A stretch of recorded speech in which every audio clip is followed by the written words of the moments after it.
Hi, getting here long time.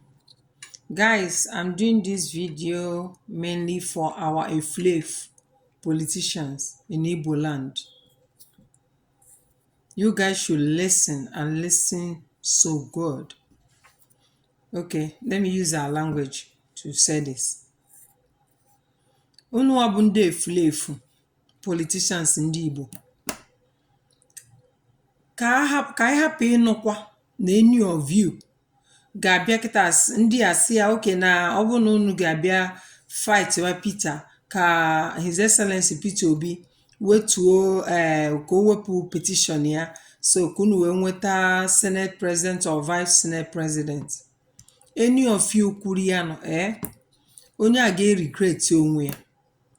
Unu na-ege ntị na etu a ka unu si zuzuru wee gwa unu data na ọ bụ na unu gbuchaa ụmụaka bụ unu eme Operation Python dance 1 2 3 and 4 na onye unu presidency kedu ebe presidency nwa bịa ewepụ na Peter Obi na anọra ihe na wee nwee ike wee nọrọ ebe position ọ nọ today.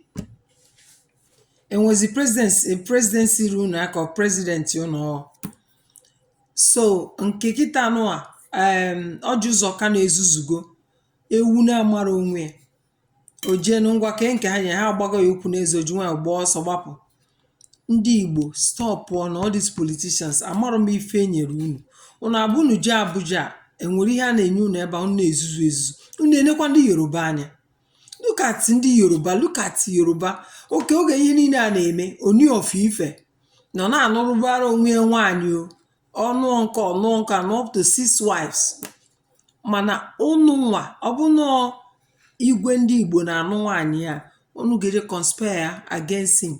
Ndị DSS, SSS, NDLA nke niile nọ n'ụwa ga-eje bịa for arrest. But nnọgide na-ajụ what is wrong with ndị Igbo, especially the politicians. Enwere ọkwa ka ewe kpaa ụnụ nke a excellency nke but excellency ahụ do something good. Look at Maazị Nnamdi Kanu. Igbo hu aje na obodo ọzọ je bail lawyer out.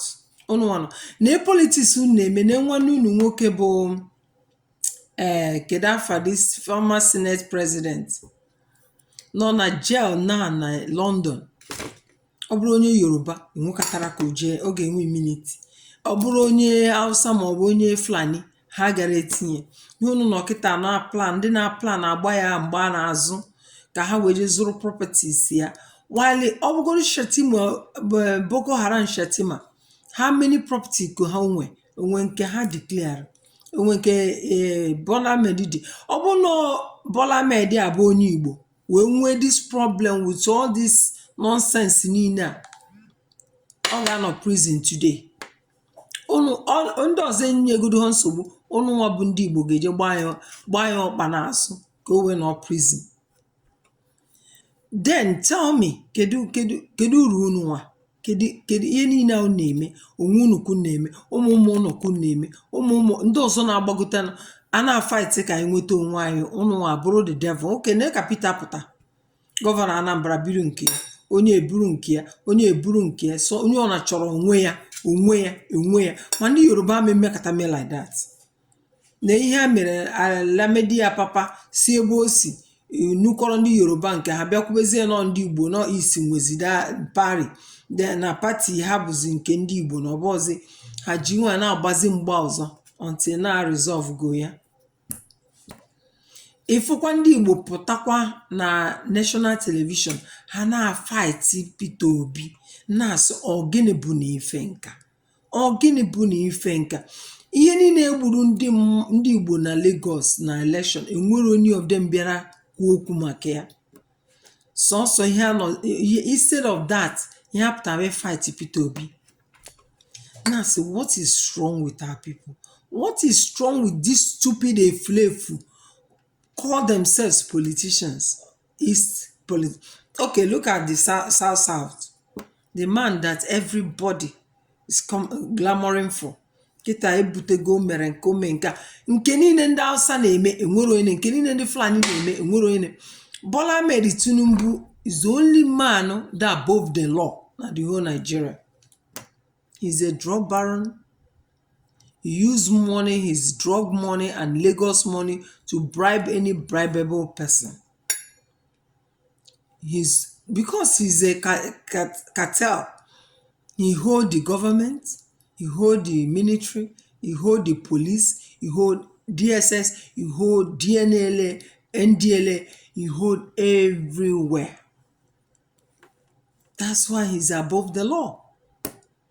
Watch what will happen if eventually this inauguration took place. If you ever take place and these people, you will see what will happen afterwards. So many of you will go to jail. Especially the Igbo people. They will take away a lot of Igbo property. They will cause a lot of havoc. They will try to shatima with you, especially Imo people. You know what they did to him when he came to Imo? He will teach Imo people a lesson that they will never forget in a hurry. Better you guys put your ass together now before it's too late. Put your ass together now before it's too late. Wekọta n'onwe unu ọnụ politician. Stop ọnụ ụmụ mgbe anọ. Jegodu unu ka unu mee ka nwanne unu pụta ekwere mmadụ pụta. Then before ekwuwe okwu nke Bola Ahmed na ndị ọzọ ihe ga-eme. Eziokwu, ọ na-agbara m unu anya mmiri. Ọ na-agbara m unu anya mmiri. Ọ ya ka m ji si na m ga-eji Igbo anyị wee kwuo ya. Also a very shameful thing. Etu a ebe niile ndị Igbo nọ. I too know.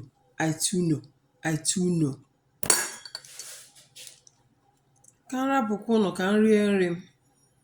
Onye ọ na-abịa rie nri. Come and eat. This is Sunday rice, back home. Sunday rice, we eat rice all the time. But always remember our Sunday rice when I was little. Please subscribe to my YouTube channel and Facebook. Thank you for listening. Bye.